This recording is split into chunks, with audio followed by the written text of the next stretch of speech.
I wasn't supposed to be home that night. The meeting in Phoenix got canceled last minute, something about the client having a medical emergency. I had the option to reroute through San Diego, maybe even squeeze in a few more workdays, but instead I caught the first available flight home. Didn't call Jamie? Didn't text? Not because I had a bad feeling. Honestly, I didn't think that hard about it.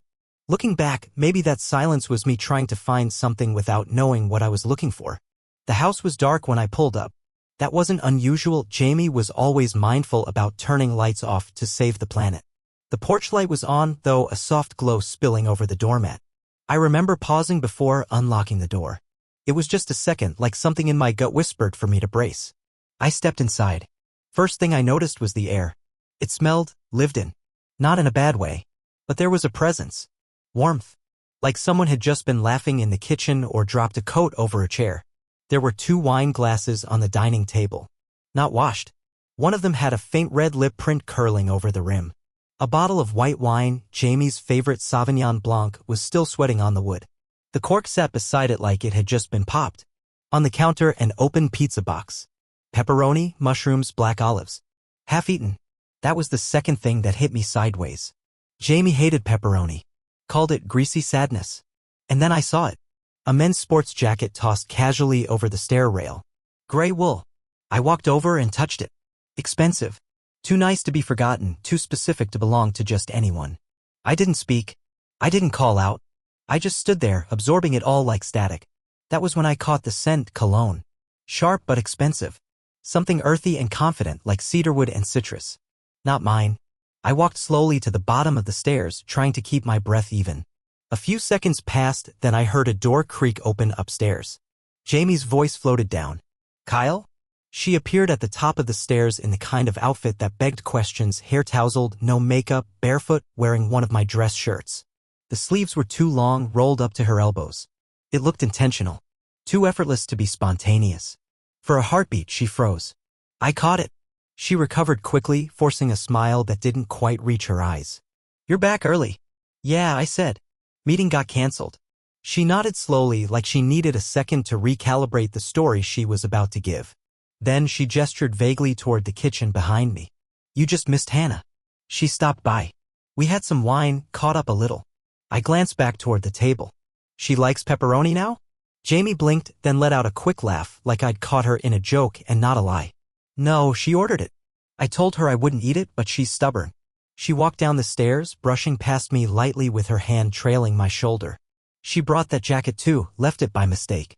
I told her she'd forget it. Hannah is 5'2" and weighs maybe 100 pounds soaking wet. That jacket would fit her about as well as a tarp. I didn't say that out loud. Jamie moved through the room like nothing was wrong. She opened the fridge, glanced inside, then shut it again. We were talking about planning another weekend in Santa Barbara. Just the girls. She's going through stuff with Dylan again. Her words came easily, too easily. She was already 5 sentences into a script I hadn't asked for. I watched her carefully. She didn't ask why I didn't call. Didn't ask about the meeting. She didn't kiss me hello, didn't comment on the fact that I was home at all. It was like she knew she had to steer the conversation forward before I could take hold of the wheel. I nodded, walking toward the couch like it was any other night. How's she doing? Oh, you know Hannah. Dramatic. I think they're breaking up for the 3rd time this year. There was a pause. A long one. Jamie sat on the arm of the couch, sipping from the remaining wine glass without checking which was hers. Her fingers curled naturally around it like this wasn't new. Like the glass had been there long before I stepped into the picture. Did you eat? She asked. I'm good. More silence. She stood, ran a hand through her hair, and looked toward the stairs. I think I'm gonna shower. Long day. Then, almost as an afterthought, she turned and smiled again. Glad you're home, babe. I didn't follow her upstairs. I didn't ask more questions. I sat down on the couch, listened to the water running above me, and stared at the jacket on the stairs. I knew then I wouldn't sleep that night. Not because of what I saw, but because of what I felt. Or rather, what I didn't. This wasn't shock. It wasn't even heartbreak. It was a quiet, aching clarity. The kind that creeps in when you realize someone has been practicing the art of absence right in front of you. Jamie hadn't betrayed me with fire or fury, she'd done it like a ghost. Step by step. Smile by smile. There was no confrontation that night. No dramatic standoff. She came downstairs later in clean clothes, curled up next to me with her laptop, scrolling through her emails like nothing was out of place. I nodded when she spoke, laughed when she told a story about work. I watched her hands as they moved, still wearing her wedding ring, still typing away like everything was fine. But something in me was already packing its bags. I waited until she fell asleep, her head resting on my shoulder. Then I slipped away, walked to the kitchen, and stared at the wine glasses again. I touched the lip print, tracing it with my thumb. A small, red curve? Not her usual color. She always wore a shade called Rose Bravado. This was different. Deeper. Almost Berg asterisk and Y. I poured both glasses down the drain. Slowly. One after the other. Then I washed them both until they looked like they'd never been touched. By the time I went to bed, she had already turned to the other side, facing the wall. That was the moment I knew something irreversible had happened. Not because of what I found, but because of how I reacted. Or didn't. I wasn't angry. I wasn't confused. I was still. Too still. The thing about silence is it rarely arrives all at once. It starts in the corners, small and hard to notice. Like dust. At first, it's just missed calls. Shorter hugs. Smiles that feel rehearsed. You tell yourself life's just busy. Stress. Work. A phase. But phases aren't supposed to hollow you out. Jamie and I had always been a little mismatched when it came to affection. I was the touch first, words later kind. She liked space. Independence. But somewhere in that difference we used to meet in the middle. Movie nights. Long walks. Her head on my chest while we listened to late-night podcasts. That stopped around a year ago. At first, it was the usual excuses. I'm just tired. Work was brutal. Then her back hurt. Then she had early meetings. Eventually, she started going to bed before I did. I'd walk into the bedroom and find her turned away, already asleep, or pretending to be. That space between us in bed became physical first, then emotional. Eventually, it felt like we were sharing a mattress with a stranger. I remember the moment I started keeping track, not out loud, not with notes, just mentally. Like marking notches in a tree you know won't survive winter. 3 nights without a kiss goodnight. 5 days without a single I love you. 2 full weekends where she claimed to be buried in work and left the house for hours at a time. I asked about the office one evening casually. You've been putting in some serious overtime. When can I come by and take you to lunch? Her eyes flickered, not scared, just calculating. It's a mess over there right now. Conference rooms are all booked and everything's under renovation. Maybe once things calm down. Something about the way she said it didn't sit right. I'd worked in enough corporate offices to know renovations were never spontaneous. And her company? It was mostly remote. I didn't push. Then there was her phone. Always face down. Sometimes off. One night, it buzzed 3 times in a row. I glanced toward it without thinking, and she snatched it up like I was reaching for a wee asterisk p asterisk n. Just work, she said, locking the screen before I could see the preview. After that, she changed her passcode. You don't notice at first how things stop. Conversations. Inside jokes. Her feet tucked under my legs while we watched reruns of The Office. I started cooking dinner more. She stopped complimenting it. I stopped asking if she liked it. And little by little, we stopped checking in. But it wasn't all silence. That would have been easy to name. No, Jamie talked. Just not to me. Her energy shifted to someone else, somewhere else. She'd laugh harder at texts than she ever did at my jokes. Smile wider when her phone lit up than when I walked in the room. One night, we were at dinner, our first real meal out in months. She barely looked up from her phone. The waiter came by, offered a wine pairing, and she waved it off like we didn't matter. Like the night didn't matter. I watched her push food around her plate while texting under the table. Is everything okay? I asked. She looked up surprised as if I'd interrupted something. What do you mean? You just seem somewhere else. She blinked. Smiled too fast. Just a long day. We sat in silence for the next 10 minutes. After that, I stopped suggesting dinners. And that's when I noticed the charges. I was reviewing our joint account to move money into savings when I saw the first one, ML Residences, $189. Weekly, always a different amount. Sometimes more. I thought it might have been for a short-term rental or some kind of co-working space. I Googled the name. Luxury apartment community about 40 minutes away with units starting at $3,500 a month. I didn't bring it up right away. Not because I was afraid of her answer, but because I needed time to think. Time to ask myself how far gone we really were. Time to gather the courage to admit what I already knew deep down. That I was being replaced. Quietly. Efficiently. Like a system update I didn't agree to. It's strange. You always think betrayal will come in screaming matches or door slams. But Jamie did it slowly, with quiet avoidance, with calendar invites and excuses that sounded reasonable until they didn't. One Sunday morning, I woke up to an empty bed. She'd left a note, went to yoga. Didn't want to wake you. Be back later. XO. I made coffee. Sat in the living room. Stared at the note like it would tell me more if I read it enough times. 2 hours later, I checked the fitness tracker I bought her last Christmas. We were still synced. Her steps for the day were under 300. Unless yoga involved teleportation, she wasn't there. That's when I stopped making coffee for 2. That week, I started staying late at work. Not because I had anything pressing to do. Just to avoid walking into a house that no longer felt like home. When I did come back early, she wasn't there. And she always had an explanation ready. Traffic. Errands. Helping a friend. Her tone never wavered. Her stories never cracked. It was the perfection of it that started to unravel me. Real lies are messy. Real guilt slips. But Jamie was smooth. Like she'd practiced every word. One night, I decided to test something. She said she had a networking event across town, and I nodded like I believed her. 2 hours later, I drove to the venue. The parking lot was half empty. No event signs. No crowds. I waited. Scanned faces. No sign of her.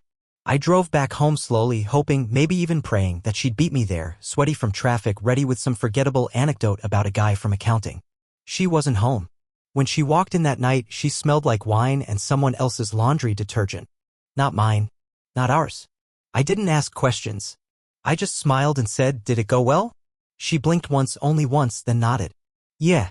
Boring as hell, but productive. I went to bed before she could finish brushing her teeth. From then on, I stopped reacting. That was my strategy. If she was creating distance, I'd become the space. I let her silence echo louder. I started observing. Watching patterns. She got better at lying. I got better at listening to what she didn't say. The strangest part? She never yelled. Never fought. Never begged for closeness. She just moved through our marriage like a tenant in a lease about to expire. There was no spark to reignite. No fight to win. The fire had been turned off a long time ago. All that remained was a dim pilot light flickering behind her eyes. And I think she knew I could see it. By then, the person I married was no longer the one I was waking up next to. I didn't leave right away. I didn't accuse. I didn't throw down an ultimatum. But I started preparing myself. For what, I wasn't sure yet. But I knew this wasn't just about another man. Or even just a betrayal. It was about being erased. And she was doing it with surgical precision. There's a different kind of silence that comes when you stop looking for answers and they find you anyway. It was a Tuesday. Cloudy. I remember because I had just stepped out to grab coffee and the barista asked if I was enjoying the gray weather. I wasn't. I wasn't enjoying much of anything by then. I came home to find a plain envelope sticking halfway out of our mailbox. No return address. No stamps. No handwriting. Just a white envelope, clean, clinical, intentional. Inside was a single photograph. It wasn't digital. It had been printed on thick, glossy paper, the kind you'd get from a high-end studio or someone who knew how to avoid leaving a digital trail. It took me all of 2 seconds to recognize her. Jamie. Sitting in an outdoor terrace, legs crossed, wearing the beige wrap dress I'd gotten her for her birthday last year. The one she said made her feel put together but not uptight. Her hair was down, wavy, her lips painted with the Berg asterisk and Y color I'd spotted on the wine glass that night. She was smiling open, carefree, with a warmth I hadn't seen directed at me in over a year. Next to her sat a man. Tall, tanned, broad shoulders under a white button-down rolled at the sleeves. His hand rested casually on her knee. Not possessive. Not apologetic. Just familiar. I didn't recognize the man. But I did recognize the tattoo. A thin black arrow wrapping around his forearm, minimalistic, sharp. The kind you don't forget after you've seen it once. And I had seen it once, months earlier, when I borrowed Jamie's laptop to print something. I remembered stumbling on a photo she'd carelessly minimized. A beach *T, poorly cropped, just her feet and someone else's legs. That same arrow tattoo was there. I'd asked about it. She said it was a promo image from a surf retreat ad. Nothing to think twice about. Turns out I should have thought twice. What shook me wasn't just that she was with him. It was what was behind them in the photo, a familiar striped beach towel, ours. The same one we kept in the garage with our summer stuff. Blue and white, with a frayed corner from when it got caught in a folding chair hinge last year. The timestamp printed in the bottom corner, Thursday, 3:42 p.m. That was the same week Jamie told me she'd be in Newport for a women's marketing summit. Said she was flying in with a few girls from her team, staying at a Hilton near the marina, panels during the day, dinner mixers at night. Newport, not Malibu. I sat down on the edge of the kitchen counter and stared at the photo for a long time. It didn't matter who sent it. The damage had already been done. It wasn't just the visual evidence, it was the sheer macy of the image. Jamie wasn't caught off guard. She wasn't sneaking around. She was glowing. Relaxed. Like she was exactly where she wanted to be. I flipped the photo over. Nothing. Just a blank white back. For a second I thought about confronting her immediately. Calling her. Sending a picture of the picture. Demanding an explanation. But then I stopped. What explanation could she possibly give that wouldn't be another carefully rehearsed line? Another version of the truth that left out just enough to stay comfortable? No. I needed to understand what I was looking at. Not just emotionally, but logistically. I opened my laptop and pulled up her work email calendar. Still synced from when I used to help her prep for presentations. Sure enough, the calendar showed Newport Summit for that Thursday. And travel receipts in our shared budget app logged a rideshare from LAX to Newport the night before. That was the move that chilled me. She'd made the lie real enough to withstand light scrutiny. But whoever sent the photo didn't believe the story either. I started digging. Searched Malibu Terrace beige dress. No matches. I zoomed in on the wine label on the table. It was a boutique bottle from a winery I'd bought for Jamie last Valentine's. She must have packed it. Brought it for the trip. The detail stung more than it should have. I checked my bank app next. No charges from that winery recently. Then I looked again. The charge wasn't from the winery. It was from Harbor Hill Market, a specialty grocer just outside Malibu. 5 minutes from the hotel where that photo was taken, confirmed via the umbrella logo on the table. She'd bought the wine herself on the way to meet him. A hotel I'd never heard mentioned before. Not once. I stood up, circled the kitchen like a man trying to remember if he locked the front door 2 weeks ago. My whole body buzzed, not with rage, but with recognition. This wasn't an accident. This was orchestration. The photo wasn't just evidence. It was a message. And whoever sent it didn't just want me to know. They wanted me to see. Jamie came home late that night. Said traffic was brutal. Tossed her purse on the entry table like usual. Took her heels off, kissed my cheek, and asked if I wanted anything from the kitchen. She smelled like the same perfume, Rose Bravado. Her voice didn't shake. She didn't miss a beat. I looked at her and saw her exactly as she had appeared in the photo, only this version wore the right costume. This version looked like my wife. I shook my head. No, I'm good. She poured herself a glass of water and asked how my day was. I said fine. I asked about hers. She said long. I watched her sip slowly and change the subject. I never mentioned the envelope. Or the picture. She didn't ask if anything had come in the mail. The next morning she left for a meeting downtown. She kissed my forehead, said something about parking being awful lately, and disappeared out the door. I waited until her car was gone. Then I took the photo and pinned it to the inside of my closet door, behind a jacket I rarely wore. Not to hide it from her. To remind myself of what was real. The truth wasn't slippery anymore. It had form. A date. A timestamp. A visible smile I hadn't earned. She wasn't being pulled away by circumstance. She was leaving in pieces. And someone had decided I should know. There are betrayals that bruise the heart. And then there are betrayals that reach into your bones, into your name, your money, your life. I used to think emotional betrayal was the worst kind of pain. That nothing could cut deeper than being lied to by the person who once swore they'd never hurt you. But I was wrong. Some betrayals wear suits and leave paper trails. It started with a folder I hadn't opened in months. Jamie and I used to keep a shared tablet for bills and receipts back when we still sat side by side doing Sunday budgeting. We'd scan contracts, statements, invoices. It had become a digital junk drawer over time, and I hadn't touched it since she said she was taking over the money stuff last spring. I didn't think much of it then. Jamie had always been more organized. She liked to handle the paperwork. I trusted her. Foolishly, as it turned out. After the photo arrived, something kept gnawing at me. That beach towel, the wine, the wrap dress, she hadn't just cheated with her body. She was living a parallel life. And people who build parallel lives don't just hide pictures. They hide assets. I charged the tablet, waited for it to boot up, and opened the old folder titled Finance, Shared. Inside were subfolders, taxes, utilities, property, banking. Some hadn't been updated in over a year. But one folder stood out. It was called Authorizations. I didn't remember that one.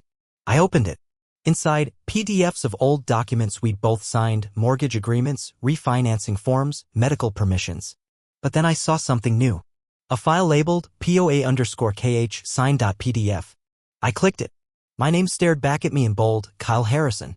Alongside it, Jamie's. The header read, Limited Power of Attorney. Dated 6 months ago. My heart slowed. I scrolled down to the signature lines. There it was, my name, in cursive, scrawled with deliberate loops and the same uneven slant as my handwriting. But I hadn't signed it. Not then. Not ever. My breath caught in my chest. She hadn't just lied to me. She'd forged me. The form granted Jamie the right to manage, access, and redirect funds from all jointly held financial accounts. There were notarized initials. Stamps. It looked legitimate. She must have copied an old signature and traced it. I stared at the digital ink, the date. She'd filed this document at a time when we weren't even speaking much, when she claimed she was going through burnout and needed space. I checked the banking app immediately. Our joint savings account, which used to sit comfortably above 6 figures, now looked anemic. I opened the transaction history. There it was. A wire transfer for $64,350.01. The recipient? Brent and Miles Solutions, LLC. I blinked. The name meant nothing to me. But it had been executed 4 days after the forged POA was dated. 2 months ago. She hadn't mentioned any large expenses. No renovations. No emergencies. And certainly not any consulting fees. I Googled the name. The firm's website was barebones. White background. Minimal contact info. A tagline, Strategic Asset Partnerships for High-Income Clients. I dug deeper. The listed owner? Trevor Miles. Trevor. The man in the photo. The one with the arrow tattoo. I stared at the name, the profile picture on a cached staff page, him in a dark blazer standing next to Jamie at what looked like a conference. The caption read, Co-founders, Trevor Miles and Jamie Harrison. My stomach dropped. She hadn't just given herself a financial out. She'd built it with him. This was no affair. This wasn't emotional detachment. This was a plan. A business. A future funded by me. My hands shook as I clicked through more records. Under the property subfolder, I found another document that made my blood run cold. It was the deed to our home. But this one wasn't ours. It was labeled, Property Transfer, HB Holdings, LLC. I opened it. Sure enough, our home address. Signed, witnessed, and transferred into a new holding company, HB Holdings, LLC, registered just 6 weeks prior. The signer of the transfer? Kyle Harrison. Again. Not my signature.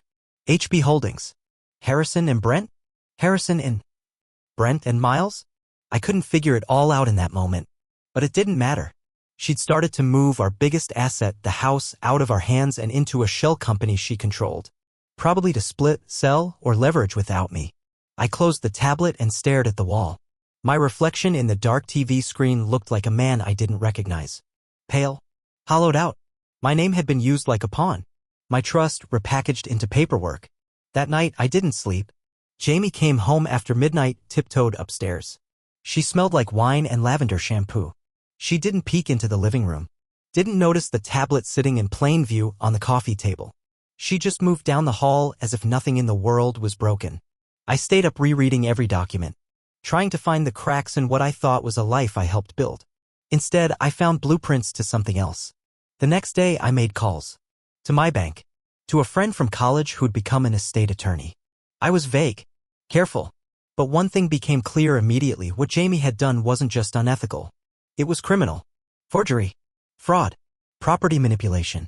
Proven she could lose everything. But the thing is, people like Jamie don't plan this stuff overnight. And they don't do it without insulation. She had cover stories. Legalese. Notarized stamps. Probably favors owed to people with just enough distance to deny involvement. But she underestimated something. I wasn't angry anymore. I was awake. 2 nights later, she came home early. Said she wanted to cook dinner. She made carbonara, poured 2 glasses of wine like we were a couple again. I let her. I smiled. I asked about work. She told me she was considering a new opportunity in Colorado. Said Trevor had a client there and it could open new doors. I raised my glass. To new doors. She smiled. I knew then she thought I didn't know. She still believed she was in control. That she could land the plane before I noticed the smoke in the cabin. But I wasn't a passenger anymore. She'd been playing chess. But now I was playing back. I didn't go home after that. Not right away. I booked a room at a small roadside motel 20 minutes outside town. The kind of place people stop at when they're not planning to stay long. It smelled like lemon disinfectant and old curtains, and the water pressure was terrible. But the silence was real, and I needed it. I turned off my phone, left it face down on the dresser. For the first time in years, no one could reach me. Jamie couldn't text, couldn't call, couldn't track my location or spin a new story the moment she sensed me drifting. I sat on the edge of the bed with a plastic keycard in one hand and a manila folder in the other. Everything was in that folder: copies of the POA document she forged, the wire transfer, the fake property deed. I stared at the pages like they belonged to someone else's life. Someone stupider. Someone who wanted too badly to believe in good intentions. On the second night, the messages started. Jamie, hey, where are you? I made dinner. An hour later. Kyle? Everything okay? Then, I don't understand why you're ignoring me. By day 3, the tone shifted. Jamie, this is immature.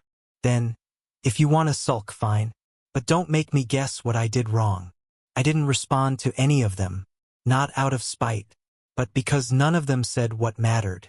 She never asked if I was hurt. Never asked what I knew. That was the part that hit me hardest. She was dancing around guilt like it was a puddle she didn't want to get her shoes wet in.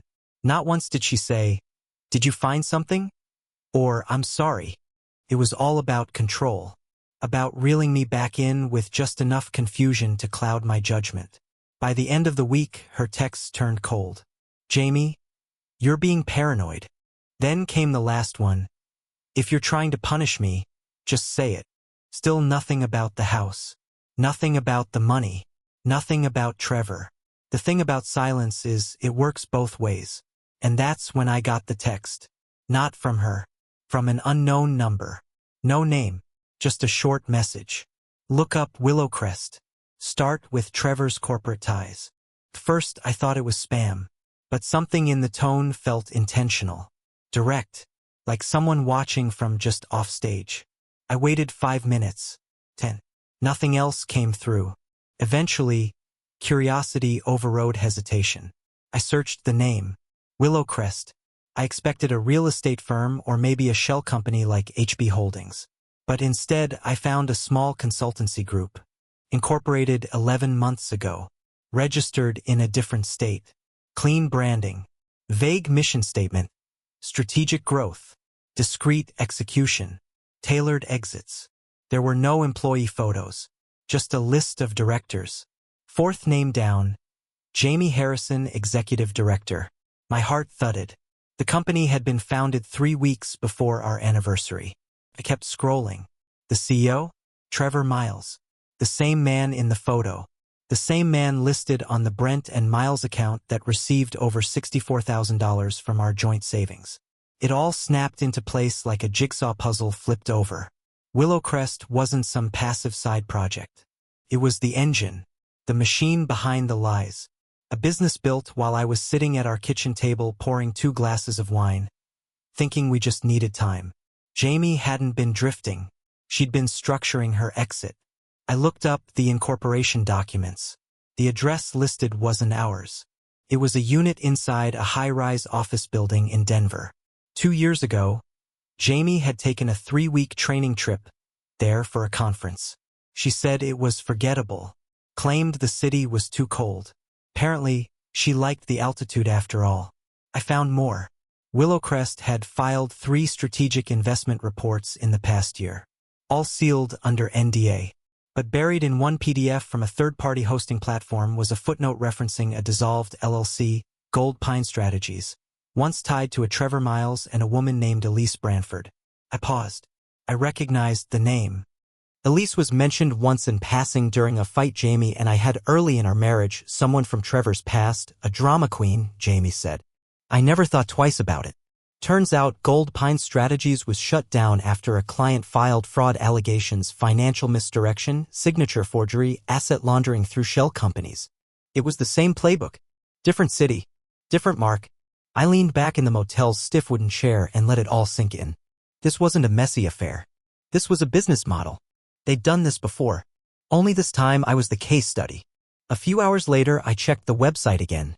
One line under services hit me like a punch to the chest. We create clean transitions for clients seeking discrete separation from personal and professional entanglements. That's what I was now. An entanglement. By the time the motel clock read 11:42 p.m., I was staring at the ceiling, putting together the timeline. 6 months ago, Jamie files a forged POA.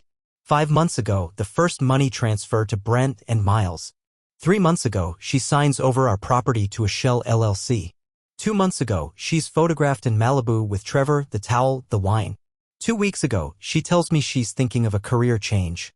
Nothing was accidental. Every choice she made had layers. She didn't fight. She didn't yell. She just removed me one document, one lie, one skipped dinner at a time. And still, she hadn't asked if I was okay. Because I wasn't supposed to be a person in this story. I was a placeholder. Collateral in the exit plan. But now I had something she didn't expect. I wasn't guessing anymore. I was connecting dots. The next morning, I took a shower, shaved, and packed my bag. I didn't go home. I went to the law office my old friend recommended. A small firm known for discretion and former prosecutors. The kind of people who ask for receipts first and stories second. I handed them the folder. Then I handed them the rest, the tablet, copies of the forged documents, the wire logs, the photo. I expected surprise. But the woman reading through it didn't even blink. People like her, she said quietly, always think they're 5 steps ahead. But they make the same mistake every time. What's that? They underestimate the silence. By the time I left the office, Jamie had texted again. Jamie, this is getting ridiculous. If you're punishing me, I hope it feels good. I've done everything I could to make this work. Still no mention of anything real. Still no confession. I stared at the screen. Typed one sentence. Then deleted it. She wasn't ready to hear the truth. But I was ready to show it. I returned home on a Tuesday. Quietly. No announcement, no bags, just walked in and sat at the kitchen table. Jamie looked up from her laptop like I was a meeting she forgot was scheduled. Her first words weren't, "Where were you?" or "Are you okay?" They were, "So, are you done with this?" That told me everything. I pulled out the documents, copies, photos, receipts. Then I handed her a letter from my lawyer.